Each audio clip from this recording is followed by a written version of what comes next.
The following podcast has been rated PGN. Parental guidance is neglected. Boy, it's been a long time since we've had a little father-son chat. I am your father. Father, if you can hear me, I failed. Don't let your mother smell that beer on your breath. She'll take it out on me. I'm here with my dad. I know what you're gonna say, son. And you're right. You're right. Who is your daddy and what does he do? I've abandoned my boy!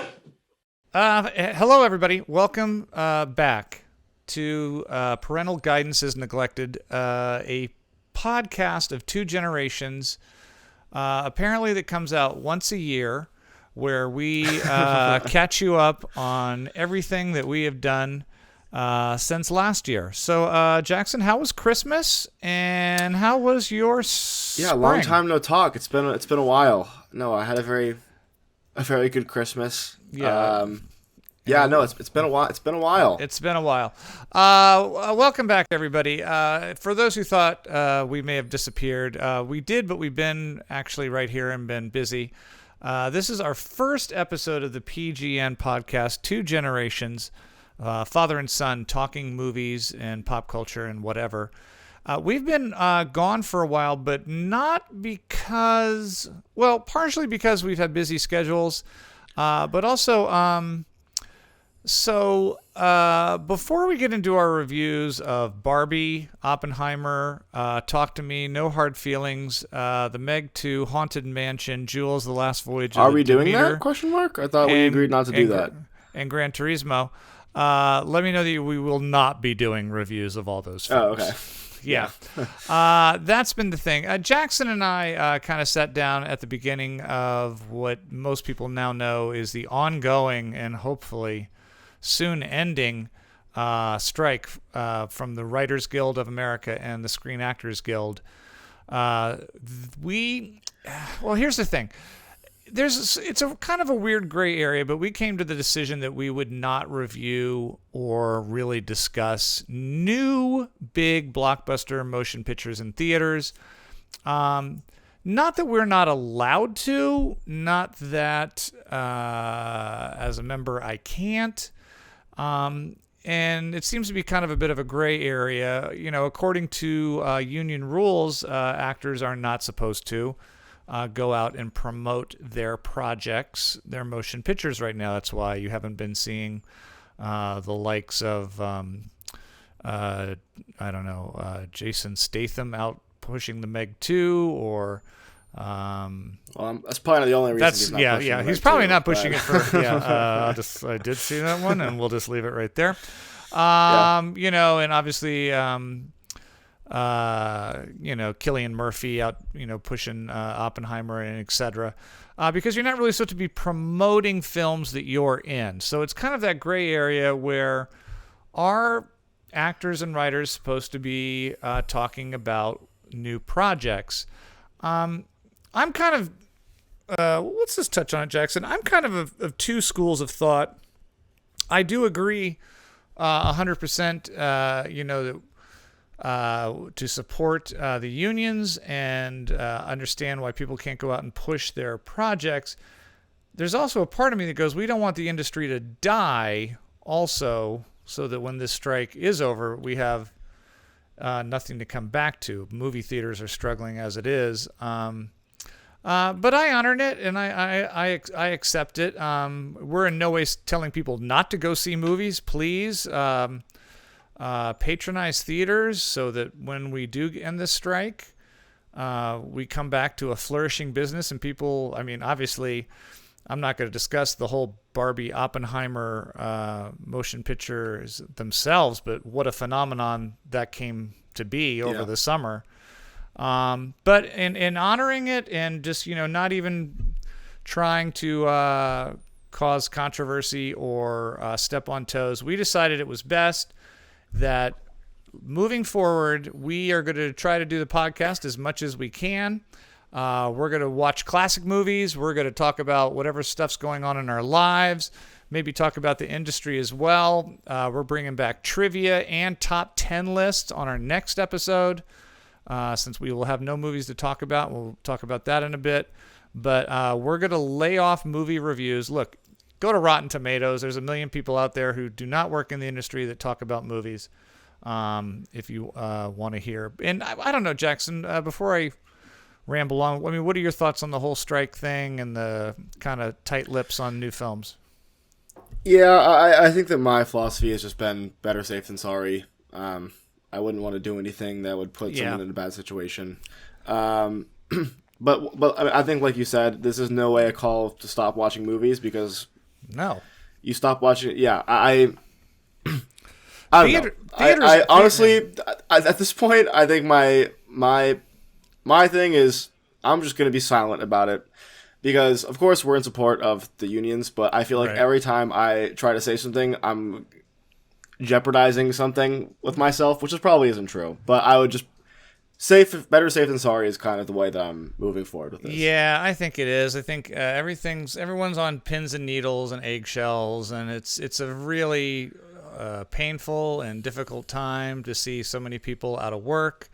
And as much as listen, Jackson is studying to be behind the scenes director of photography, and cinematography is his dream, and those guys are not striking right now, and they are a lot of them out of work, and hopefully supporting the writers and the actors as I would hope the writers and actors would support the cameramen and the crews should they ever have to band together and make sure they're getting what they fairly deserve. So, so moving forward, obviously if there's some kind of crazy movie news, I don't think we have a problem talking about that, but we're going to keep from reviewing films. And then, you know what, when we come back, when the strikes are over, hopefully by the end of the year, maybe we'll do a special episode where we're not going to backtrack and talk about all these films we've seen, but maybe we'll just do some kind of like speed review. Hit some of the big ones, yeah. Yeah, hit some of the big ones, and after everyone's seen it, and it's 12 months later, and we'll be like, yeah, well, how about that Barbie? Remember when that happened? Remember Barbie? Yeah. Remember how that all happened? So that's how it is. We hope you guys keep listening. We're constantly seeing movies as it is. Jackson is an aficionado in training and is continuously going out to see classics and very obscure films. And then I like to curl up with one every once in a while too. With that said, let's just in general, Jackson, Barbie and Oppenheimer was, in some ways, they say saved movies this summer, and hopefully keeps people coming back to theaters. What are your feelings on movies having to be, and Oppenheimer did really well, but is it really an art film? It's Christopher Nolan, Is it going to take it going to take movies like Barbie, big huge things like that, to save theaters? Or are the days of people going to the theaters to see smaller films over? I think that I stay hopeful, because I try to remember what a phenomenon Everything Everywhere at Once was, where I mean, they'd only really done one other movie, and it wasn't poorly received, but it wasn't even, doesn't hold a candle to the way that Everything Everywhere at Once was received. And that movie made a ton of money. It absolutely swept the Oscars. Pretty much everyone I know has seen it. So yeah. While this year definitely was the year, but also try to keep in mind that, like, it's not like we're talking about Marvel movies that are making this big money. It's it's Christopher Nolan, but I mean, how many people do you know that would have sat through a 3.5-hour biopic if it was directed by some guy? Right. So, I try to stay hopeful, because that's not the kind of movie that I would expect to be making that big of a splash, but it did. I mean, look at Tenet. Tenet tanked. No one went to go see it, and obviously that's half because it came out right in the midst of COVID, but I think this is a good sign, and I'm hopeful. Right. I try to be hopeful, Try to look at you, Mr. Optimistic. We're kind of coming out of the end of summer. We're getting into kind of what I call the fall doldrums of movies. Studios are kind of have a few in the next few weeks. They're kind of dumping out, nothing that exciting. But what we're starting to see, instead of the Academy Award movies, is we're starting to see the Academy Award hopeful nominee trailers. Killers of the Flower Moon is now in heavy rotation. That's Scorsese's big period piece. And then this week launched Bradley Cooper's sophomore directorial debut, Maestro, about Leonard Bernstein. Thoughts on the controversy with Maestro and the prosthetic nose? Do you have any, Jack? I mean, that's I don't care. You don't care? I remember seeing the initial thing, and then someone was like, "Here's a side-by-side picture," and I was like, "Wow, he looks just like him." Yeah. I also know that the family put out a whole thing being like, we were constantly working with Bradley and was in full support of his decision to wear the prosthetic, and we're positive Leonard would have been too. I also, I guess this is a question, but like, what did you think of? Did you see A Star Is Born, his version, the one that he directed, which is his first? I think that's his first and only directorial. Yeah, that's his directorial debut. I did, and I actually really enjoyed it. I really did. Okay. I think that this movie looks shot beautifully, which is, I think, what's the word? To be expected from the cinematographer who works with Darren Aronofsky all the time. I'm a big fan of his work. But as far as the content goes, you don't care about Leonard Bernstein? I didn't know who that was until about a week ago when this movie trailer dropped. Not to say that he's not an interesting character, but it's not like Oppenheimer where I'd be going into it being like, oh, I know who this is. But then again, my favorite bio picture is Mishima, and I had no clue who that was before I saw it. So right. So, is there anything about Maestro that intrigues you? Like, oh, I'm looking forward to seeing it, or are you like, that's one I'm gonna probably see because it's an Oscar bait film and Dad will probably get a screener, or I'll probably get to go to a screening or something. But but is there any part of it you're like, oh, it's a lot of black and white? Or the cinematography looks really great. I know it was shot in 35mm, so it's another one that was shot on film. So I'd be cool if someone were to show it, a smaller theater were to show an actual film. I think that'd be really great. But again, I'm not. I don't know if this is a character that I am as interested in. But I'd probably go see it. I would probably go see it. I'm not sure. Have there really been any other Oscar bait trailers yet? Are those just the only two? I mean, I'm sure there's going to be more. I think that Emma Stone is going to be gunning pretty hard for Poor Things. Poor Thing? Is that the weird one? That's the Yorgos. The Yorgos Lanthimos the guy who did The Lobster. Not that would be an Oscar bait movie, but I mean, Olivia Colman won for The Favorite, which was his last film, and I think that this is her time to kind of show that she's doing more. I think she was actually into some promo. She's in a new, either a show or a TV show with Nathan Fielder. It's her and Nathan Fielder and one other guy. I'm forgetting who it is. Let me look this up. Hold on.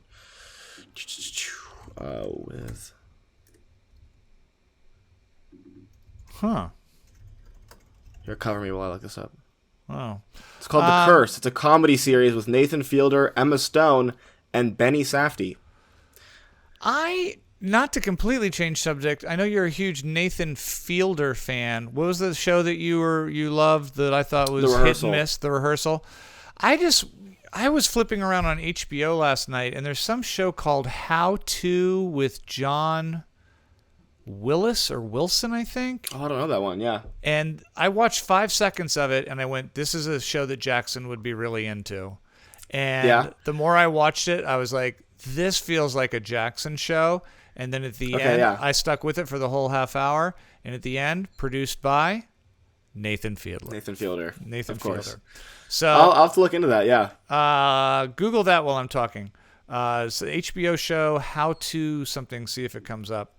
So see what we're doing. This is pretty much going to be what PGN is for a few, oh God, I hope just a few more weeks, maybe a month or so. Maybe the strike will be over. Yeah, soon. How To with John Wilson. Oh, How To with who? Owen Wilson? No. John Wilson. Yeah, John Wilson. No, John Wilson. Yeah.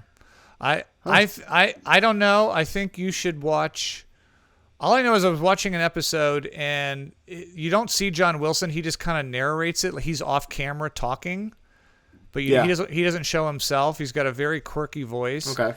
And he somehow, I think what he does, I don't know how planned it is, but it seems like he just starts talking to people, and then wherever the talk goes, he went into some shop or something, and he needed to get his vacuum cleaner fixed, and then he saw a sign that said that there's a vacuum cleaner convention where people who collect vacuums get together, and he's like, well, I want to go to that.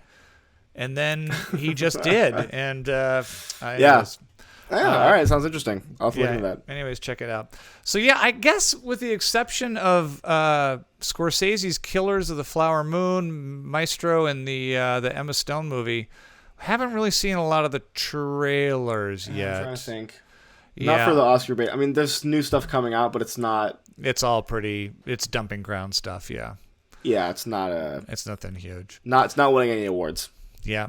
Speaking of Martin Scorsese, literally about 5 minutes before we went on the air here, Jackson curled up today, and then I watched the last 30 or 40 minutes of The Departed, Martin Scorsese. This is a film that I've been pushing on Jackson for a while. For those who don't remember The Departed, it's a huge all-star cast. Leonardo DiCaprio, Mark Wahlberg, Alec Baldwin, good God, Martin Sheen, a zillion people in this. I know most people know this. It was the Academy Award winner the year it came out. It won Best Picture, Best Director, Best Adapted Screenplay, Best Editing. I'm pretty sure there was a few acting nominations. Let me see. Who did get? Did anyone get? Yeah, Mark Wahlberg got a supporting actor nomination for this as well. Really? He did. Interesting that was their choice for supporting actor. That in fact that was the only acting Oscar nomination. DiCaprio and Jack Nicholson got BAFTA nominations. They did not win, but the only Oscar nomination for acting that came out of The Departed was Mark Wahlberg. But it did win four awards. That's shocking to me. Yeah. That's really surprising considering that. I love The Departed. It is a remake of a foreign film. I think it's called Infernal Affairs. It's a Japanese movie. It's either Internal Affairs or Infernal Affairs might be the name of it. I'll have to look into that. That Scorsese absolutely loved and then did a remake of. It was one of Jack Nicholson's, if not his last performances, I think before. Yeah, he's looking older here. Yeah, before he finally retired and decided to just go to Lakers games. And it was definitely a departure for Matt Damon, his first role as a bad guy in this. Vera Farmiga as well, and Anthony Anderson. A bunch of people pop into this. I loved The Departed when it first came out. I loved watching the last 40 minutes of it. It's such a tense movie with a lot of great twists. And it's kind of Scorsese's only, I would say, law enforcement movie. He tends to do gangsters, and I mean there are gangsters in this. Yeah, but it's still pretty. I mean, it's pretty heavily. It's pretty much about like, you know. Yeah, it's violent. But it's not as much as put on the gangsters as much as what's going on with rats and finks in the FBI and the police department. Jackson, what'd you think of The Departed? Okay, so I like this movie. I don't know if I loved it. I think that when it comes to Scorsese stuff, the more of his I watch, it's kind of like Christopher Nolan, right? Like, my favorite Christopher Nolan movies are Oppenheimer and Memento, not to spoil too much, but I think that he's at his best when he reels in his big picture things and takes it into one character or a small group of characters. And I think it's the same thing for Martin Scorsese with me. Wolf of Wall Street, Taxi Driver. I haven't seen Raging Bull, but it's high up on my list of to watch. But I feel like every once in a while, and Goodfellas, of course, with Ray Liotta, just such a great character study. I feel like with this, it was begging for more attention to one of the characters. To where like the ensemble was too big, like they didn't give enough to one person, or well, I won't even say that. I'm not even going to say it was too big. I'm going to say it was too big for my taste, because I tend to prefer movies that are more honed into just one person or a small group of people. But this was truly an ensemble cast film. Very much so. So many big names, and And they all did well, everyone except for Mark Wahlberg, I thought, did fantastic, actually. I felt like here's the thing with Mark Wahlberg. Yes. I think that he was phenomenal in Boogie Nights, and I think that he plays the same person in every other role he's ever been in, including this one, which is an angry Boston. Angry young guy from Boston, yeah. Yeah, so really, I don't think... it's really shocking to me that he won the Oscar for this. He was probably the least memorable of all of the big names. Didn't win. He was only one nominated from the film. But he lost. Which is even worse. Yeah. I thought that Jack Nicholson had a phenomenal performance in this. I thought that Matt Damon... It took some time to get used to Matt Damon being the bad guy, but I feel like he played it off well. As kind of like the smarmy kid who falls in line. Leo never puts in a bad performance. So it's really interesting to me that of all the people, Wahlberg got nominated. But again, I like this movie a lot. As far as my tastes go, I tend to prefer more personal movies, and this felt more like a big picture, almost like a heist movie in a way, like a heist movie in the way of its scope. Where I wish it would have been more of a Goodfellas character study, like with Ray Liotta. Well, do keep in mind it is a remake, so it's not a Scorsese original here. I'm not saying that it is. I'm just saying that for my taste, it was a little bit. The scope was a little too big for me to get personally invested. What do you think of Alec Baldwin? I mean, put aside the whole last couple of years, the accident on the set of Rust, and have you seen enough Alec Baldwin performances? I don't know. I'm trying to think. Well, I mean, what would you say are his biggest films? And I'll tell you. Well, I think he got an Oscar nomination for Glenn Ross, which I don't think you've seen, but I'm guarantee you've seen the scene a million times when he's making the speech about closers. Winner gets a new car. Second place, set of steak knives. I don't think I've seen that. Oh, that's based on a great play. What's wrong with you? I don't know. Kind of his bigger movies when he was a really big leading man, like The Getaway or The Shadow, was a long time ago. He kind of fell into that supporting. I saw that. Supporting role. I think that he was a great choice for a cop. I think he played a cop really well in this, just because he kind of has that attitude. Yeah. Well, but again, watching him didn't feel like watching acting. It felt like I was watching same with Mark Wahlberg. I feel like I was just watching them do what they do. Yeah. Where I feel like everyone else kind of went against type, except for maybe Jack Nicholson, but everyone else kind of played against type. And also a really great supporting cast from all of the gang members. I thought they all outperformed. Yeah. A lot of the higher name cop positions. Yeah, they were good. I just looked it up here. The Departed won the Oscar in 2007. Here's what it beat. It beat a film called Babel, which I may have seen. It was a Brad Pitt kind of Iñárritu. Yeah. Yep, Iñárritu movie. It beat Letters from Iwo Jima, which was Clint Eastwood's. He did two movies back then about World War II. He did one from the perspective of the American soldiers, and this is the one he did from the perspective of the Japanese. Which was in black and white. I remember thinking it was better than the other one, but not fantastic. It beat Little Miss Sunshine, which is kind of a cult favorite now. I do love that movie. The beauty pageant. And it beat The Queen, which I believe was Dame Helen Mirren played one of the... It was another period piece. Yeah, I haven't heard of that. So it wasn't the stiffest competition it wasn't the best year, I'd say. For film. But then again, I haven't seen Babel or The Queen, so... Yeah. All right.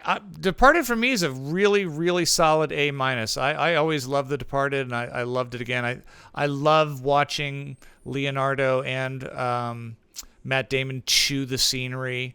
There's a lot of that. I love that. I love the end of the film. I love that whole phone thing back and forth with them. Where the ending was the best part. Yeah. Yeah. Neither one of them wants to talk, and it is a little tough to follow. You're like, who's the rat? Who's the informant? Who's trying to figure out who? But you know what it felt a lot like? It felt a lot like Heat, where you're kind of waiting the whole movie for the two actors to kind of finally come together. Yeah. And when they do, it's great. Yeah. But it felt like I felt that influence, that Michael Mann kind of thing going there. Oh, I agree with you. I agree with you on that. I'm gonna give this a 7. Again, not a bad movie at all. Just not something that I was like came out going, oh my god, The Departed. Okay, Scorsese movies you've seen: The Departed. Yes. Goodfellas. Yep. Casino. Haven't seen Casino.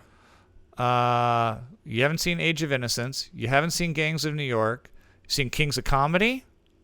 Nope. I'm missing so many. Okay, it's easier to say the ones that I have seen. So that's Taxi Driver. Taxi Driver. I've seen Wolf of Wall Street. Wolf of Wall Street. I have seen The Irishman. Oh, that's right, yeah. I have now seen The Departed. The Departed, okay.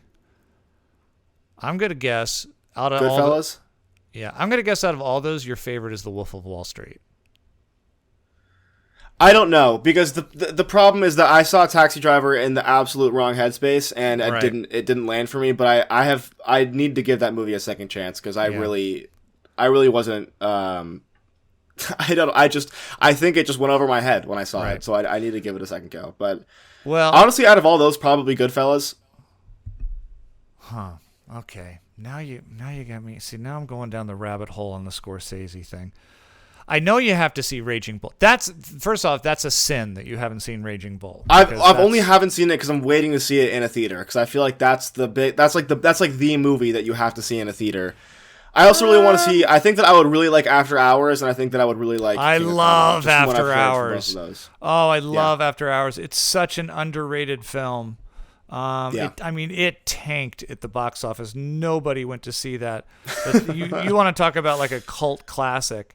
That is like right up there. Oh, and Mean Streets just got restored for Criterion, so I'd love to go see that as well. No. But it's okay. It's like the first like Scorsese. Yeah, it's like, isn't it? It's like his first feature, and it's got all the big hitters in it. Yeah, but they're feeling it out. They're all. It's like but at least everyone's feeling to it see out. them feel it out. I feel like it's worth. It's worth the watch. Isn't it? It's Harvey Keitel, and it's Everyone's in that. Everyone's in that movie. Yeah, I don't know. Just skip to Goodfellas and Casino. And Casino is definitely worth seeing too. But the problem with Casino is when you see it, you're like, that was really good. It felt like Goodfellas. And can you really beat Goodfellas is the question, because that movie is so okay. Silence packed. Silence sucked. That was Adam Driver and the Priests, and that was horrible. Then he did a bunch of Wolf of Wall Street was a classic. Hugo was horrible. He did Boardwalk Empire. Shutter Island. You saw Shutter Island. Oh, I saw Shutter Island. I enjoyed it. It's a one-off. I don't think it's a film I need to revisit. It's a one-off. I agree. I don't think that's one I need to watch again. But I think it was a good concept, and I think it was well executed well. Again, not one that I think that I'm personally connected to, but one that I go, oh, that was still a good movie, though. I enjoyed watching it. Here's one that actually did real well in the theaters, and it got nominations. I don't think it won anything, but The Aviator with Leonardo DiCaprio and Cate Blanchett, where he plays okay, I saw most of that. I saw most of that because my high school film teacher showed it all the time. It didn't resonate. And I just with me. it never resonated with me. I don't think again, a biopic that I wasn't really that interested in, and I don't really know if he did anything that was against type for a bio. Like, it just felt kind of like it was very biopic. All right, here's the life of Howard Hughes. Here's a film I almost feel like I need to revisit. I did not like it when it came out, but in retrospect, I'm like, it's Daniel Day-Lewis and Leonardo DiCaprio, and that was Gangs of New York. I remember not enjoying it, but I feel like maybe I was in a bad headspace or something. Yeah, that could be. I mean, that's the way I was for Taxi Driver. So, Bringing Out the Dead, I thought was horrible. I just thought it was. You said you thought I would like that, though. So that's on my list. I do think you would like it because it's very dark, and he does a lot of camera stuff and lighting stuff, and the story kind of left me. I never saw Kundun. That was his about the Buddha or something. Right. Yeah. Mm-hmm. Casino's a classic, but it's Goodfellas light. The Age of Innocence, I don't ever see. I know it's Daniel Day-Lewis, and Michelle Pfeiffer, and Winona Ryder. It is so boring. It is so okay. I really, really liked his remake of Cape Fear. I've heard great things about the Cape Fear. Who did the original Cape Fear? The original Cape Fear, I forget the director, but it was I didn't know that was a remake. Yeah, it was Gregory Peck and Robert Mitchum. And then the remake is Robert De Niro and Nick Nolte. And then Jessica Lange's in it, and then Juliette Lewis is in it. She's really wild. I think Cape Fear is worth seeing. And you want to, you know how Pacino is completely over the top in Heat? This is De Niro's completely over the top. Okay, this is his. Yeah. Like, have you ever heard me, okay. like, like I'll walk around the house. Have you ever heard me go like, come out, wherever you are. Oh, yeah. That's from that? Yeah, counselor. Come out, wherever you are. There's a whole bunch of over the top Robert De Niro in that. Last Temptation of Christ. My own. Okay, and this is my pitch for that movie because I haven't seen it. Paul Schrader, Martin Scorsese, and Willem Dafoe. I feel like that's enough to make me go see it at some point, even though the subject matter isn't exactly enticing to me. Yeah, it's 3 hours, and I think an hour of it is him on the cross. So I'm just telling you, it's like we're not going places. He's stuck. Yeah, it's not a date night with you and your gal. Yeah. The Color of Money was pretty critically acclaimed. The Color of Money was a sequel to a movie called The Hustler that he did not do, about a pool shark. It was about a pool shark, but that was Tom Cruise and Paul Newman. It's kind of a moody piece, Imagine a whole film that takes place in pool halls. I love After Hours. I think it's so good. And Kings of Comedy is just a class. If Raging Bull is a must, Kings of Comedy is next on the list. Okay. No. Yeah. New York was a musical. That was a big miss with Robert De Niro, Liza Minnelli. It's a train wreck. The last waltz was a concert. I never saw Alice Doesn't Live Here anymore. Maybe we'll stick that on our list of something. All right. I don't know. I just went down the Scorsese rabbit hole. I don't think he's going to ever be your favorite. I think there's going to be... I don't think so either, and it's disappointing me because I see all these filmmakers talk, and I get it, because everyone's talking, be like, oh, it's so genius when he did this. And I'm like, I know, but it's like, it's just not, with exceptions, it's just not my thing. But he's also the kind of director he does a little bit of everything, I mean... I think that, the films that you're going to enjoy of his the most, you've yet to see. Let's put it that way. I think... Raging Bull and After Hours. King of Comedy... You're going to laugh your ass off in King of Comedy. Well, I mean, he pretty much pays tribute to, what's his name paid tribute to it in Joker. I mean, Todd Phillips. Right? There's a lot of King of Comedy in Joker. There you have it. Well, if Jackson's not a huge fan of Martin Scorsese yet, it's still a work in progress with him. I do not think you've had much exposure to one of the other huge directors of that generation, another guy who works not as much as Scorsese now. He's retired. He's retired a bit from big motion pictures, but for a while there, he was the hottest guy in town, and that was Oliver Stone. Platoon, Salvador, Any Given Sunday. Born on the 4th of July. For a while there, everything Oliver Stone touched was gold, and he was definitely one of my favorite directors coming up. He was very much a statement director. Most of his films were not just stories he found interesting, but had a point of view that he wanted to get across. And one of the films that affected me the most growing up, and not because I'm some conspiracy freak out guy, I think there are some very, very valid questions that JFK still brings up to this day, and I'm very excited. Oliver Stone did like another 3-hour documentary called JFK, The Follow-Up.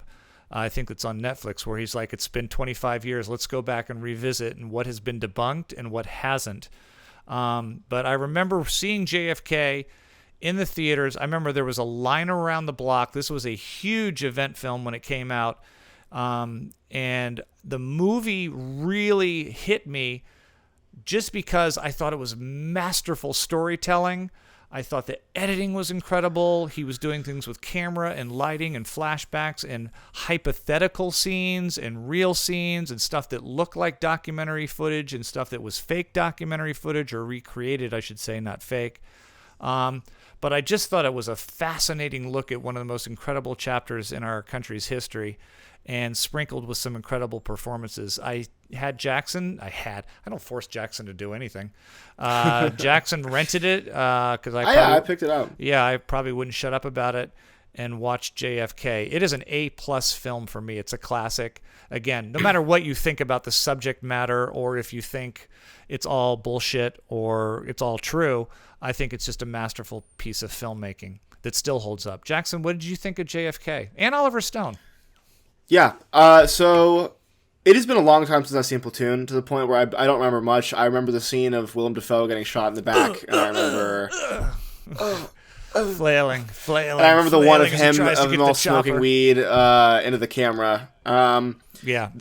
Sometimes you watch a movie, and regardless of what you think of it, you can just tell how much the filmmaker cared about what they were making. And this is one of those movies. Oh, yeah. Jesus Christ, does Oliver Stone bleed through this script? Yeah. You can just tell watching it. It's like, this is absolutely a passion project in the best way. I like this a lot. I think this does suffer from some of the stuff that I was talking about in the movie we just talked about, The Departed, where again, it's not a movie that I would say I was super personally invested in, but yeah, Lord does it have some fantastic moments. We also did, you mentioned to me afterwards, watch the director's cut, and I definitely do think that the stuff that you said was cut from the theatrical did suffer from the screening a little bit. There were some moments that I thought could be cut. But again, I also think that happens when you're that passionate about the subject matter. You know, everything becomes necessary. You know, nothing can be cut. Well, you think about it. The movie is almost, if you just look at the script, it's almost just a book report. It's people sitting around and spewing facts.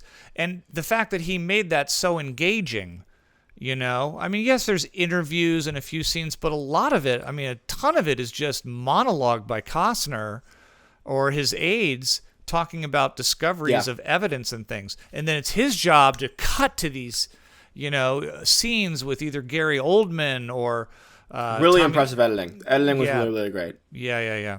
And again, I do understand. I don't think it's a kind of movie where you go, boy, I really emotionally, you know, connected with Kevin Bacon's character or anything, or, you know, Jack Lemmon. But and how great is Pesci in this? Oh my god! Joe Pesci was so. Joe Pesci and Gary Oldman stole the supporting attention away from everyone else. I thought they were so great. Joe Pesci especially. I was just so happy. I don't know if I've ever seen. The only movie I've seen Joe Pesci not do, like the Italian gangster, was Home Alone. So this was like, oh my god, like Joe Pesci. Yeah. He doesn't just do the one thing; he can be other people, and this was such a good. I thought this was a great moment for him. Kevin Costner again had a fantastic performance. He's a great everyman. Whenever he plays, is so good. Yeah, Field of Dreams, Superman's dad, just be an everyman. The second you try to go and be Robin Hood or a merman, you lose us, buddy. Just it's over. Just be the everyman. Just so you know, it was nominated for Best Music, Best Score. It was John Williams. Shocker. Right. Best Sound, Best Writing, Best Screenplay. Stone was nominated for Best Director. It was nominated for Best Actor, Supporting Role, Tommy Lee Jones. And here's what it won. It won Best... Tommy Lee Jones over Joe Pesci is pretty surprising. I still thought Tommy Lee Jones was great, but Joe Pesci... Yeah, Tommy Lee was nominated. It did not win any... That was the only acting nomination it got. It won Best Film Editing. It won Best Cinematography. And it was also nominated for Best Picture, but it did not win. It's two wins. Beat it? That's a great question. I'll look that up while you're discussing what you thought of Tommy Lee Jones. No, Tommy Lee Jones was great. I just think that I would have liked to see them both him and Pesci nominated, because I thought they were both great. Again, I haven't really seen Tommy Lee Jones in much except for Men in Black, so it was great seeing him in something a little more serious. Actually, that's a lie. I saw him in No Country for Old Men. That's a lie. So that's true. He's great. He's great in that. He's so great in that. Didn't you ever see The Fugitive? Yeah. You never saw The Fugitive? Oh, yeah, but that was so long ago. Check every farmhouse, hen house. The only thing I remember from The Fugitive is that scene where he jumps off the waterfall. Yeah, and they just have that dummy fall, and you're like, anyway, that wasn't. It looks so. That horrible. was not Harrison Ford falling off a waterfall. Here are your nominees for 1992 when JFK lost Best Picture. JFK, Bugsy, that was a gangster film directed and starring Warren Beatty. The Prince of Tides, which was an emotional movie about a psychiatrist, Barbra Streisand, and Nick Nolte, based on a novel. Beauty and the Beast, the animated Disney movie. That was the first time an animated film was nominated. The film that nominated and won this year, I can't argue with this one. Silence of the Lambs. Silence of the Lambs beat it. So yeah, that's hard to beat that. Yeah, I would say JFK's. Again, I thought this movie was really great. It was a super fun watch. Maybe really depressed. I'm watching it going, oh man, this is no point. I would love to see a documentary about the making of this movie though. I think that would be really great if that were a thing. I'm going to give JFK a 7 out of 10. So same as Departed, 7 out of 10. Yeah. All right. I'm proud of you for coming back and visiting some of the classic American directors. I know you tend to like the foreign guys a little, but you tend to that tends to resonate with you a little bit better, foreign directors. But you haven't thrown the book in. So Oliver Stone, you've seen Platoon, you've seen JFK. I would say definitely if there's two that you need to see, it would be Salvador, with a very young James Woods in his best performance, and probably Born on the 4th of July. I think you might have a little bit of a new respect for Tom Cruise if you see his performance in Born on the 4th of July. I think you've kind of grown up with Mission Impossibles and Top Guns, and for some reason, he's gotten away from movies like Magnolia and Born on the 4th, where he seemed to want to really stretch himself. Eyes Wide Shut, also, which you hated, but I feel like I would like a lot. Yeah, so I think that might be a good call for you. One movie that I did make Jackson watch was, believe it or not, it's been months since we've done this, but you're completely frozen. Can you hear me? Are you there? Sorry, you're kind of in and out. I'm getting bits and pieces. Oh, all right, you're back. One movie that I did make him watch is, believe it or not, months ago when we were on there, it was my turn to pick a movie. And I picked a smaller but much beloved film by actor and first-time director and writer Matt Ross, starring Viggo Mortensen, called Captain Fantastic. This is a family drama that got a lot of heat on the Indie Film Festival, but no traction in the theaters or the mainstream awards, but has gone on to be kind of one of those movies that people kind of speak about as, did you ever catch that film? And I hadn't, and nor had Jackson. So we sat down and watched Captain Fantastic. It's a tale of a family that goes off the grid. And when I mean off the grid, I mean literally living out in the woods, hunting for their food, building their shelters. And when tragedy comes along and one of the parents is lost, and the kids are starting to come of age where it may no longer be appropriate for them to be in the middle of nowhere, there is a road trip to the funeral of their mother that has passed. Jackson, I'll let you start. What'd you think about Captain Fantastic? Yeah, Captain Fantastic. I think that this movie had a really good first 2 acts and then kind of shot itself in the foot in the final act. Not completely, but I think that it had an opportunity to do some really great things with an ending and didn't deliver on those promises. First and foremost, this is definitely Viggo Mortensen's movie. Viggo Mortensen, again, proving to be just a phenomenal actor in every respect. He does a great job at playing the playful yet stern, I don't know, how would you describe him? Kind of trying to be liked and beloved by all single father.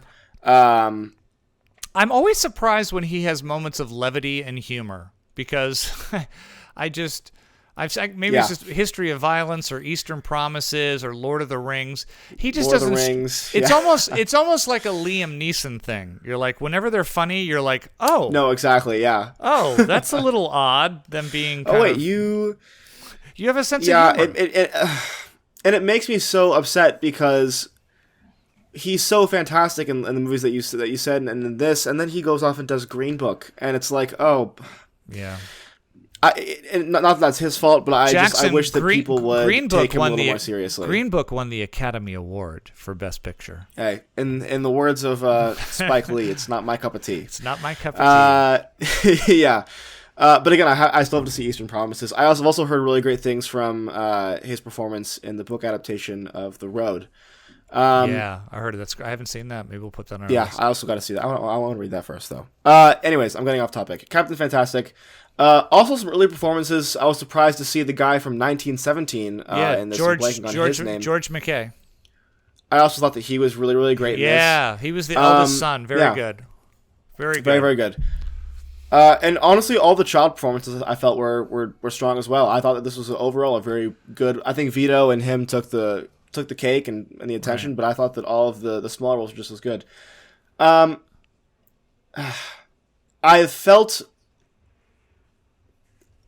just feel conflicted because, again, I think that this movie had an opportunity to do some really great things with an ending, and I think that the third act felt super discombobulated and out of place and a little drawn out. Well, it's an older film, and without giving anything away, I would say the first act of the film, if I'm correct, is pretty much them in the woods, how they're functioning as a family, what they do to exercise, survive, finding out the relationships, who's the most comfortable there, who isn't. The second act is probably, I would say, the road trip, them in a bus heading to their mother's funeral, what it's like for them on the road when they're into the modern world, how do they assimilate, how do they not assimilate, the kids being exposed to things outside of the wilderness. And then I guess by third act you mean probably post-funeral when the shit kind of hits the fan and there's a tragic tragic accident. The accident and then the going off to college moments, and then the movie felt like it had three separate endings. It screamed of studio notes, which could be the case. I don't know, but definitely dampened my enjoyment of this a lot. But again, I'm not too mad at it. I'm curious to hear what you think though, because I feel like I remember this movie ending and thinking that you would like this more than I did, but I could get proved wrong.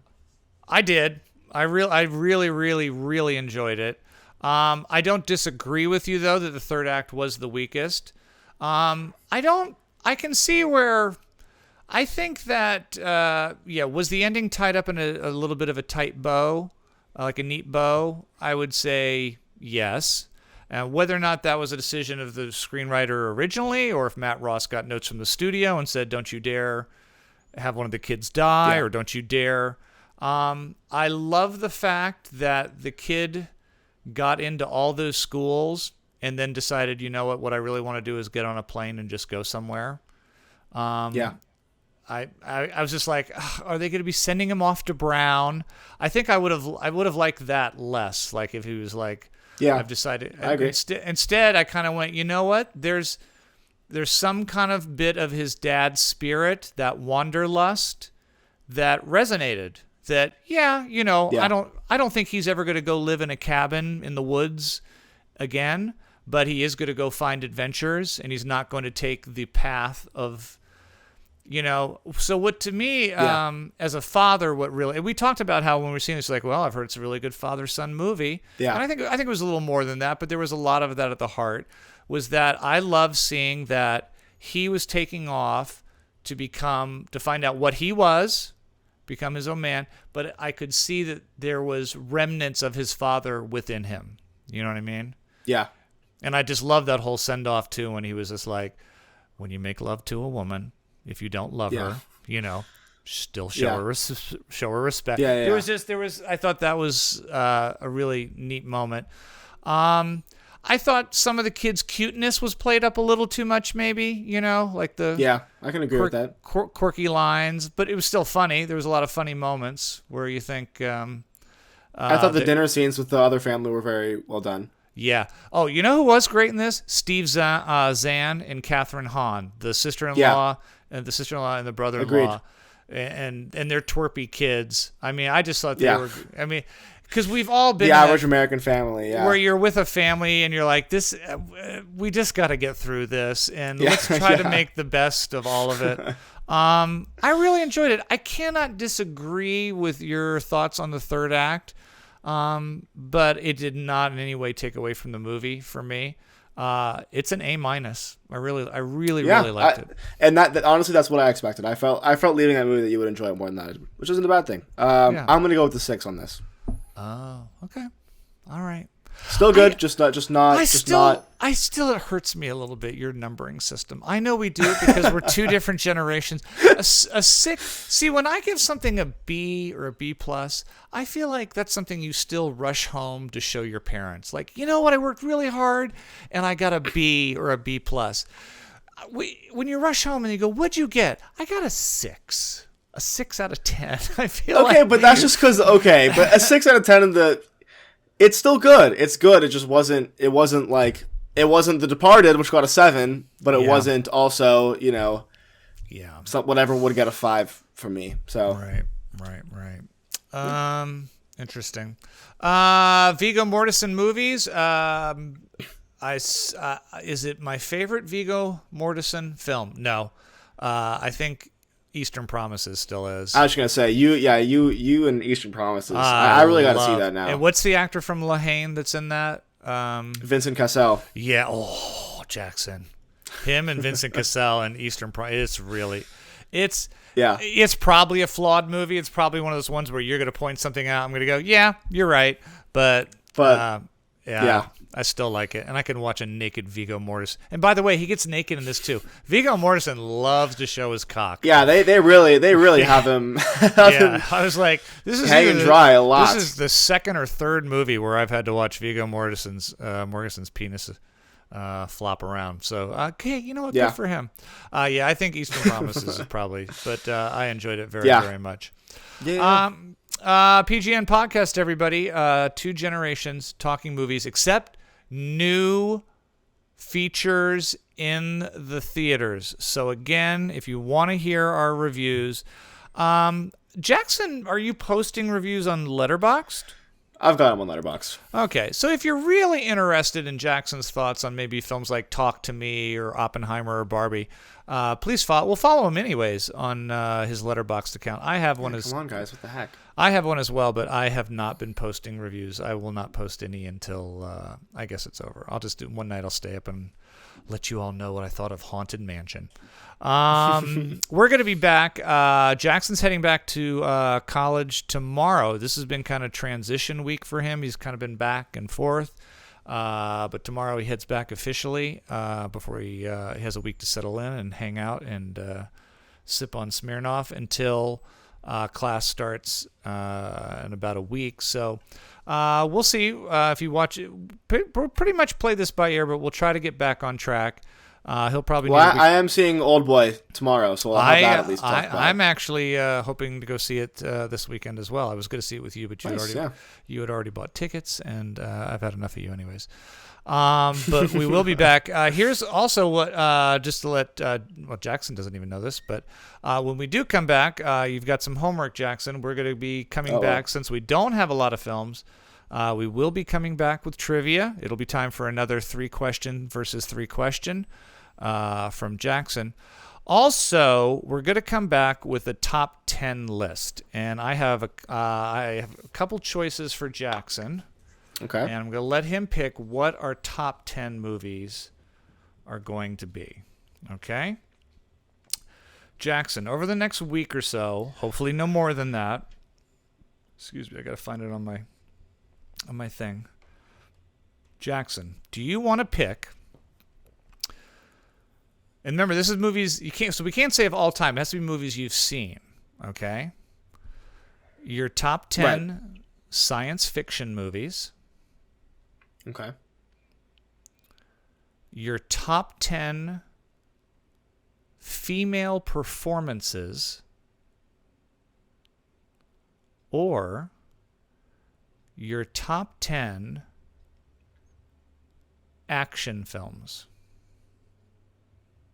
Ooh. And it'll give you that choice. So for me, it's between female performances and science fiction films. Science fiction. Okay. Your top 10 female, and you're gonna. I'm gonna go with top 10 science fiction films because I'm very curious to hear what you would have to say about this. Yeah. Okay. Now remember, I've seen more science fiction than you have. So if for some reason you're like, if you get to like number, let's say you do your top 7, and then you go like, I've seen 8, 9, and 10, but I didn't like 8, 9, and 10, then you don't have to do it.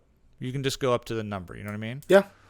Yeah. Yeah. So Works for me. if you got, I know I have a 10 because I've seen. I'm ancient. I'm over 50 years old, and don't ask by how many. Just know that I'm over 50. You don't have to know how many. So put some homework into that. Start thinking about it, jotting them down. When we do come back, we will have trivia. We will have at least reviews of thoughts on Old Boy, which is being re-released. That's the classic. Was that a Japanese film? It's Japanese. Is it Japan or is it Korean? Jackson froze on me. Are you back, stud? Have I lost you? Uh-oh. Uh-oh. Can you hear me now? Can you hear me? Yeah, I can hear you now. You're in and out, man. I can out. barely hear you. Okay, how about now? Is it coming back now? I feel like we've landed. You look live on the camera. Yeah, there we go. It's coming back now. Okay. I asked you, is Old Boy Japanese or Korean? Old Boy's Park Chan-wook, which I believe is Korean. Yeah. Korean film. Okay. So we will have trivia. We will have our top 10 science fiction movies of all time, and we will at least have thoughts on the re-release of Old Boy. But before we sign off today, here we go. It's Jackson's Pretentious Arthouse Film Corner. Jackson, part of the week, guys. What? I'm all caught up on movies I've seen. What have you partaken in the past 2 months? To break it down as quickly as you can. Yeah, I've had a good bit of viewing. Remember, my manager is coming over for dinner in about 3 hours. So. Right. Yeah. So let's keep this tight. So this first one might disappoint you a little bit, but I sat down to watch Lost in Translation. Which I know is a movie that you like. And here's what I'll say. Well, hold on. Before we know, Lost in Translation is by who? I believe it's Sofia Coppola, no? Yes, Sofia Coppola, Bill Murray, Scarlett Johansson, about an American actor abroad doing a commercial and meeting a young woman. Yeah, so I rented this in DVD format. And halfway through the movie, it stopped working. Oh. And now I'm guessing you were happy it stopped working. I had the chance to, of course, find this online, and I didn't. I didn't finish the movie, and it's not. Oh. I'm not going to rate this because I didn't give it the attention it deserved, maybe. But I found every character to be so annoying that I wasn't having a good time. I thought that Bill Murray was just an asshole, and I thought that Scarlett Johansson was trying to do the whole manic pixie dream girl thing, and it wasn't landing for me. I will at some point give this another shot because for all I know that's the point, and I missed the ending. But listen, I didn't want to waste my time with another hour and a half of that. Wow. I didn't feel the need to. Jackson, so, this movie was lost in translation with you. I really liked Lost in Translation. I mean, it was a long time ago. It wasn't landing for me. And again, on a brighter day, maybe this would have been, I would have finished it and been like, oh, well, this made some grand point. But I just was like, everyone is annoying to me.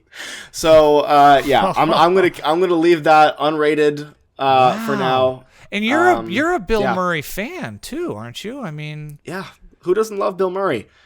But the character felt. Please address all hate mail to Jackson N. Burns at. I know I caught a lot of flack for that one. Wow.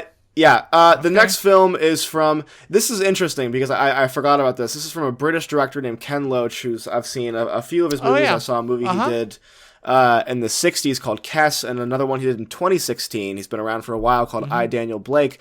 I was going to see a movie he did that actually had Cillian Murphy in it, because Cillian Murphy in an interview said that he believes that Ken Loach is the best director that he's ever worked with. Oh. And this is after working with Christopher Nolan, so... Oh, do you concur? Well, I haven't seen the movie that Cillian Murphy was in, but I did catch his film, his 2019 film, I think it's his most recent, Sorry to Bother You. Ken Loach is probably the most hopeless filmmaker ever. I don't mean that way of like, oh, he's hopeless. I mean, like, his movies do not provide a sliver of hope, and it can be a good thing. It was a little bit exhausting in this movie. What's it about? Still a really good movie. This is about a working class British family. The father starts working for a company kind of like Amazon, where he kind of is renting out a van from them and then gets paid hourly to deliver boxes, while the wife is a traveling nurse. And then they have 2 children, a young daughter and a teenage boy who's getting to be about senior year of high school, or whatever the British equivalent of that is. And I don't think it holds a candle to I, Daniel Blake, but still, I think this is a good movie. If what I said sounds even remotely interested to you, if you're a fan of that kind of darker British stuff, I would recommend. Any actors in it we would know? No, definitely. The main character is played by Chris Hitchkin. This is the only thing he's really ever done. It's mostly unknowns, but scale of 1 to 10. I'm gonna go with a 6 for Sorry We Missed. It's called Sorry We Missed You. So same as Captain Fantastic. Not quite as good as The Departed or JFK. On the same line as Captain Fantastic. If you want to see a really, really phenomenal film by the filmmaker, I recommend highly I, Daniel Blake, and also Kess. Now, are these two movies? Are both these movies films you actually finished, or did you just watch the first half of them? I have finished. The rest of the movies I'll be talking about, I did finish. I just want to make sure you actually finished the film. Okay. All right. Okay. No, those ones I did finish. Okay. Up next, we have... Oh, yes, this is a movie by a filmmaker that I love who did another great movie called Close Up, that's known for kind of blurring the boundary between documentary and narrative. This is an Iranian filmmaker, Abbas Kiarostami. I want to make sure I'm pronouncing that right. Oh, you nailed it. You nailed it. I'm a big fan. I know I did. This movie is called Taste of Cherry, and it is about a man who wants to commit suicide, but he has to find someone to take his affairs in order. And it's literally just a full day of him driving around trying to find someone to take care of him, what's left of his money after he passes away. This was a great movie. The performance was phenomenal by the main guy, no one you would know. I guess he had a very small role in Zero Dark 30, but besides that, it's all Iranian films. Is this the movie that I saw that you were watching where every time I came downstairs, it looked like somebody was in a pickup truck driving through a quarry. A quarry. Yeah. Okay. Yeah. Like I come down, and every single time I came downstairs, I'd be like, it's a full day of him driving around. I think that the ending of this film is brilliant. And how did you hear about this? Did you throw a dart at the video wall, or I mean, is this? I just know people talk about. I go to film school, man. People talk about movies, and this is one of them. This director is very highly known, especially in Iran, and Close Up is very, very heavily regarded for its blurring of documentary and narrative. So, gotcha. Taste of Cherry, I very, very highly recommend. Next is a movie that's been on my list for a long. What did you give it? Oh, you're right. I gave it an 8. An 8. Oh, best film you've seen so far this month. Taste of Cherry. And it definitely was. The next one is a movie called Cure. This is a Japanese film and directed by Kiyoshi Kurosawa, not Akira Kurosawa, who made, of course, Seven Samurai. Right. This is a different Kurosawa. This was kind of a supernatural crime thriller. I think really here. Listen, this is a pretty cool plot. Actually, what year is this from? Is this old or? This is late 90s. Sorry, this is 1997. Okay. It is a crime thriller. So basically, there's all these murders happening, but every time one of the murders happens, the person who did the crime immediately comes and says that they did the murder. But the thing that ties them all together is that every time someone's killed, they have an X on their neck, and so it's kind of like, why is everyone killing people in the same specific way? and it's always different people, and they're always normal. So it's what is this called? Cure by Kiyoshi Kurosawa. Not as good as I was hoping it to be, but still really, really great. I would love to see more from this guy. I think that I would probably like this more in a rewatch, maybe. But yeah. Did it have any like cool twist to it? Was it like the ending? By Yes. the end, did it make sense, or would I been pissed off and go, I don't know what just You would have happened? been pissed off. Okay. You would have been pissed off. Okay, probably. Well, I don't know. I'd be curious to hear what you think about this because I think that yeah. It's very original. I will say that. So Okay. Kiyoshi Kurosawa is going to get a 7 from me. And they have a lot of 7s. Yeah. Yeah. Did I talk about High and Low and Punishment Park? No. Last week? I don't think so. Last week. I missed. Last Okay, year. so I'm actually going back. I saw these before all the other ones, but I just forgot. Okay, so I saw another film by the actual Kurosawa, the OG Kurosawa, and that was High and Low.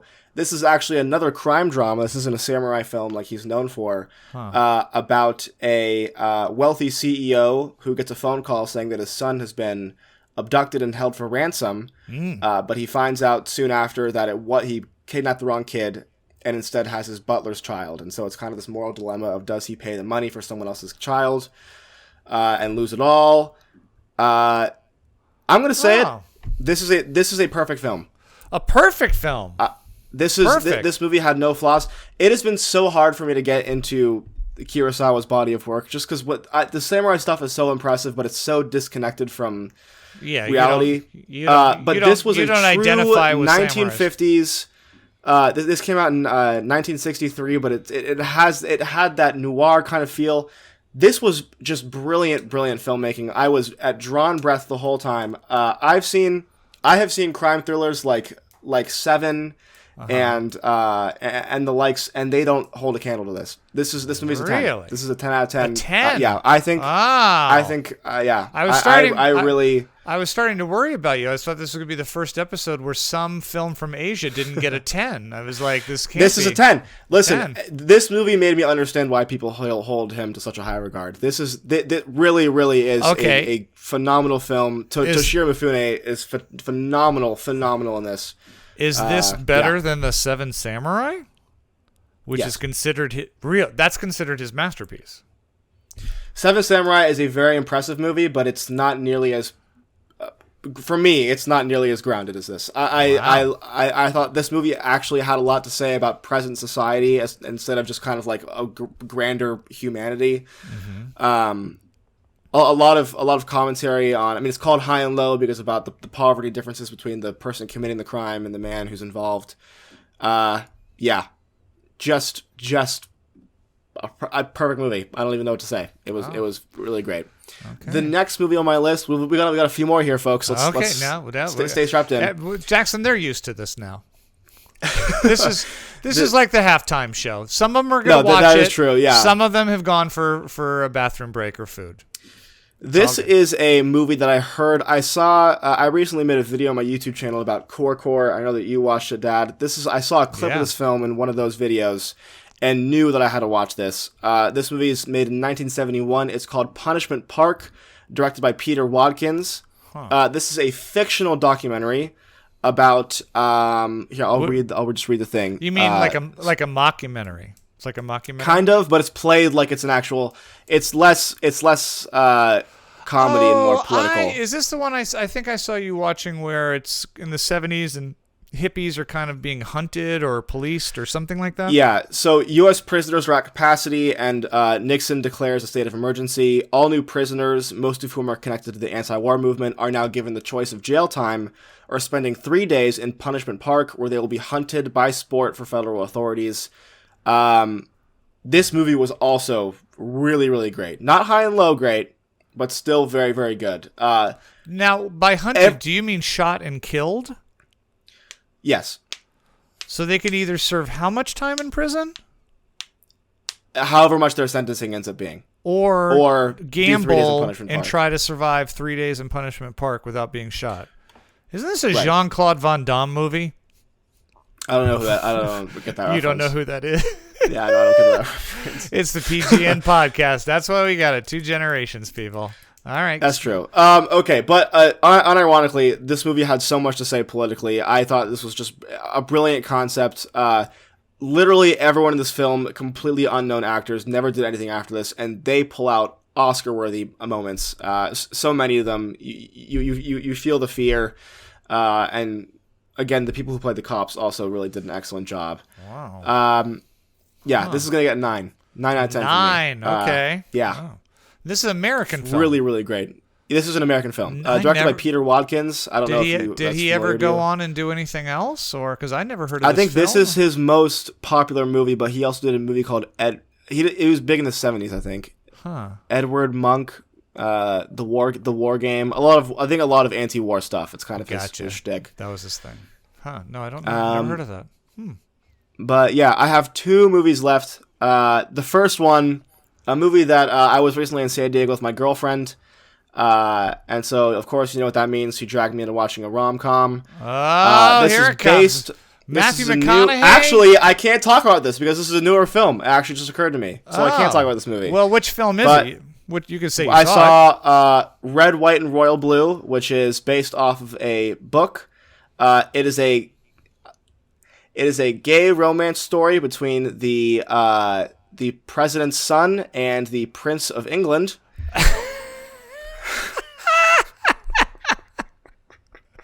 What? You will never in a billion years Red, White, and Royal Blue. Oh my god. Dad, you will never in a billion years guess who plays the president in this movie. Never in a billion years. John Turturro. Uma Thurman. Wait, this is in theaters or Netflix? No, this is a straight to Amazon Prime movie. I think you can deduce my thoughts from that. Red, White, and Royal Blue. Uma Thurman's son falls in love with whoever plays the prime minister's son is. They're 2 guys I've never heard of. They're the newcomers, young guys. Who played the prime minister? Who played the prime minister? Oh, you've got me intrigued. There was a prime minister reveal at the end, and it was. Oh, you don't. Sorry, know it wasn't the prime minister. It was Stephen Fry played. That's a good the king. Call. That's the king. Oh. Yeah, Stephen Fry played the king, and then some random person I didn't. Sharon D. Clarke. Played the prime minister. Uma Thurman. Look at that. Oh my god. Yeah. So, if you guys are wondering what Uma Thurman's up to, that is what she is doing. What is Uma Thurman doing? Oh. Making a paycheck. Hey, speaking of sci-fi movies, if you want to watch a sci-fi movie to possibly add to your list before next time, Uma Thurman in Gattaca with Ethan Hawke. I have seen Gattaca. I actually have seen Gattaca. Oh, okay. Well, then say no more. Maybe, or maybe it will not be on one of our top 10 sci-fi movies of all time list. All right, 10 or a 9 for Red, White, and Royal Blue. Well, I don't know. Should I rate? Should I just give it the? It's not in theaters. What was it? It's a 1. That's a 1. All right, there you go. Even my girlfriend, who was a massive fan of the book, was like, that was horrible, and leagues worse than the book was. And how good can a book about? Wow. You know. Okay. Star-crossed lovers across states. Duly noted for the end of the year when we pick our 10 best films of the year. We'll have to see if that makes an appearance. We'll have to see if that makes an appearance. All right. This is the last film on my list. I saved this one for last because this is the Suicide one that I saw with you. This is Harakiri, directed by Masaki Kobayashi. This is his most known film. He also known for doing a trilogy of films called The Human Condition, of which I've seen 2 of them. He also did a movie in the 60s called Quiet Dawn that he's known for. I watched this film solely because it has climbed to the top of the #1 spot on Letterboxd for highest rated films, and just because I thought it looked cool. So this I'm a big fan. Hold on, this is the highest rated movie on Letterboxd. Yes, because it used to be that war film Come and See, but they changed the algorithm on how they were rating films, and so it rearranged the order a bit. I The main reason I want to see this movie is because the lead actor in it, Tatsuya Nakadai, is in a lot of films that I love. He was the detective in High and Low. Mm-hmm. He's also been in Seven Samurai, Ron, Yojimbo, pretty much any kind of samurai film that you've heard of. He's the go-to guy. Got it. He plays the old man in Rand, the king, and for those who know the Shakespeare play. Well, you caught the tail end of this, didn't you? You caught a good chunk of this. I saw probably about at least a half. You missed probably the first 20 minutes. Yeah, you probably missed the first 20 minutes, but you saw the rest of it. But I saw most of it. What'd you think? Here's my thing. I haven't seen enough of those movies to know what makes one stand apart from the other. They tend to, for right or wrong, they tend to bleed together a bit for me. There's a lot of flowers dropping. There's always a scene with flowers sprinkling from trees. There's always scenes that seem to go from extreme close-ups. And there's a certain machismo to all of them. You know, they're always about honor. You know, and I'm always a bit confused by the impetus or the purpose behind the actions that they take. It's like, I stepped into your porch. I dishonored myself. I must now kill myself. There's always guys are very anxious to kill themselves in a lot of these movies. So you did miss the ending of this film, though, didn't you? I missed. I don't think you caught the ending. Well, okay, I saw. So there was some guns. The guys came in at the end firing. I saw that. Like it was a standoff almost. Right, but I think you missed some of the pivotal parts because the thing that set this movie apart from even films by like Seven Samurai, which I have seen, was that it really was a takedown of samurai culture. It was the bit was like, look at how silly and stupid these rules are when pitted against actual morality and just being a person. Right. Which I thought was really, really interesting. Again, I'm make sure I'm pronouncing his name right, but Natsuya Nakadai was just absolutely, again, pulls a great performance together, I thought, as the lead in this. Again, with samurai films, it's so disconnected from where... Yeah. From my current reality that it's impossible to give this anything above probably what I gave this film. But as far as camera work goes, absolutely incredible for the time. This came out in 1962. It looks like the acting was great, directing was great. It's just the story is not as meaningful to just a 21-year-old white guy from Los Angeles. So I'm gonna give this a 7. 7, yeah. I agree with you. I remember looking at it going, it's absolutely beautiful. The performances, they're 110% committed to what they're doing. A lot of really cool camera movement work and stuff that you're like, wow, they had cranes back then? And if so, they really knew how to utilize them. But it's hard for me to be like swept up into it where I'm like, why does he want to kill him? And there, most of them, a lot of them are revenge. There's a lot of revenge stories. Yeah, definitely. This is definitely a revenge story. Yes, in its simplest form. So, yeah. Huh. Oh, I mean, I guess I also saw Twin Peaks: Fire Walk with Me last night. Even though I've already. Yeah, you went. Yeah, I've already seen that film, but I saw it again. They were showing it in 35 millimeter. Actually, at a movie theater you used to live next to. Did you want to see it again because you loved it? Did you want to see it again because you thought you missed some things the first time and didn't quite get it? Or did you see it because you're like, I didn't really care for it the first time, so I wanted to give it a second chance? It was a mix of I loved it, but I also hadn't seen it since I watched the newest season of Twin Peaks, the one that came out in 2017. Remember when he did the Return? Yeah. Which I actually agree with you with. I think that Twin Peaks: The Return has the best and the worst episode of Twin Peaks in it. But I love the movie. I loved the Firework with Me, which I know that is for a lot of general audiences. A lot of diehard Twin Peaks fans loved it, and I'm one of those people. Yeah. It didn't. I don't know if it lived up to when I first saw it, but it made more. It made more sense. It did. the fact that it made any sense to you is an accomplishment, Jackson. It made more sense, but it didn't make all the sense. Your dumb dad didn't get any of it. No, and that's listen, I would never put that past you because this movie is very, very convoluted. I only made it through. I probably checked out on the TV show halfway through. I was already getting confused and weirded out. But I did, and I stuck through to the very end of the TV show, even though it got so frustrating for me. And then they said, we're doing the movie. And I said, great. They're going to clear everything up. They're going to explain it all. It's kind of like you missed the landing on the TV show. We're doing the film. And then I saw the film and I went, you motherfuckers. You went even crazier. Here's what I'll say. And there's two things. Because I even without this happening, you probably would have had the same thoughts. But in Twin Peaks, the original series had 2 seasons. The first one is very, very highly regarded. And the second one gets shit on all the time. But 90% of that is that a couple episodes into season 2, Bob Iger, who is now the CEO of Disney, forced David Lynch and Mark Frost to reveal who the killer was. So the rest of the series was kind of just like, we weren't supposed to do that yet, and you made us reveal the killer, and now we don't know what the hell to do. Yeah. Then David Lynch was like, okay, I'll make this movie to clear things up.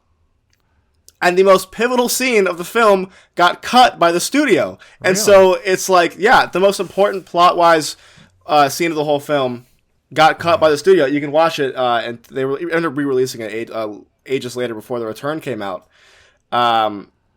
But he just got... Finally, The Return got in his own possession, and then David Lynch, just ruined it. The Return has no one to blame but David Lynch. Yeah. Because half of that series is borderline unwatchable. Watching... Agent Dale Cooper was what made Twin Peaks, and for some reason he thought, what if I just got rid of that character and replaced it with the same actor, but like... horrible TV show. Just absolutely puts a bad taste in your mouth. Yeah. David Lynch. Still love Blue Velvet. Love that film. I also love Blue Velvet. Still really, really liked Wild at Heart with Nick Cage and... I'm blanking on her name. Why can't I think of her name right now? Tall. It's Laura Dern. I almost wanted to say Laura Palmer, but that's Laura Dern. That's enjoyed The Elephant Man. Didn't really care for Mulholland Drive. I know you love it. Loved Mulholland Drive. Yeah, and then that's kind of my David Lynch. Oh, what else? Oh, he did the original Dune, which is a train wreck. Yeah. Well, did you ever see Lost Highway? Oh, I did. Yeah, I didn't like that either. I like Lost Highway. He did Inland Empire, which I don't think you saw. I didn't see that one. But that flopped. Yeah, that was a big tanker. Is that the one with Liv Tyler? Like a record? No, it's also Laura Dern, but it's shot with a VHS like tape camera. Like it's not like it's a. Yeah, I don't need that. Yeah. All right. Well, there you have it. Jackson's very extended. We probably should do an episode before them. I have one more bit of really, really good news for Jackson. I've been saving it for the end, and I guess I should just tell him. And you guys, I'm sure you're on pins and needles now. Next episode, of course, we'll have our top 10 sci-fi movies. I won't say of all time because, again, of ones we've seen, our top 10 sci-fi movies. We're going to play a little trivia. We're definitely going to have a review of Old Boy, which is being re-released in theaters, and maybe a couple other older films we'll just talk about for the hell of it. It is also time for your choice for a film so bad that you are... I thought it was the good one. Time. No, it's bad time. Good is next week. Good is next one. Oh boy. Okay. It's Give tough. It to me straight. Listen, I have to pick something. I have to honor it. I mean, there's something I went like, I bet we could probably sit through that. But maybe it would be better if we really... And a lot of people are sending in films... Like, for a while, we were having fun with things like Troll 2 and movies like the musicals from the 70s, and we're kind of like, it was kind of good. People are now just sending bad movies. Yeah. Like, first, it was bad movies that were so bad they're fun. You know that? We're not getting much of that anymore. Okay. Yeah. It cannot be worse than The Stupids. It can't be worse than The Stupids. I'm just trying to keep that in mind. It's from 1990. Okay. It's a running time of 1 hour and 23 minutes. So we know it's short. So we're being kind on ourselves, at least. We're being kind. I saw that. A widowed father tries to support his children after he becomes a ghost in an accident. Starring Jackson's favorite actor, Bill Cosby. This is Ghost Dad. Recommended by Elspeth McClanahan, one of our faithful listeners. Oh, no. She would like us to sit through and then discuss the 1990 movie starring everyone's favorite and least controversial comedic actor of our generation, Ghost Dad.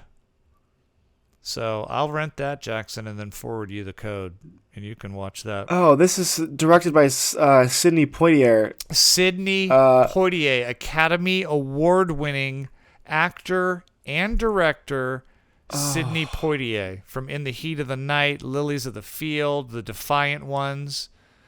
He directed he directed Stir Crazy, I believe, a classic comedy with Richard Pryor and Gene Wilder. And then somehow, because I think he was good friends with Mr. Cosby at the time, agreed to direct Ghost Dad. Oh, dude. This is so awful. I know. This is so awful.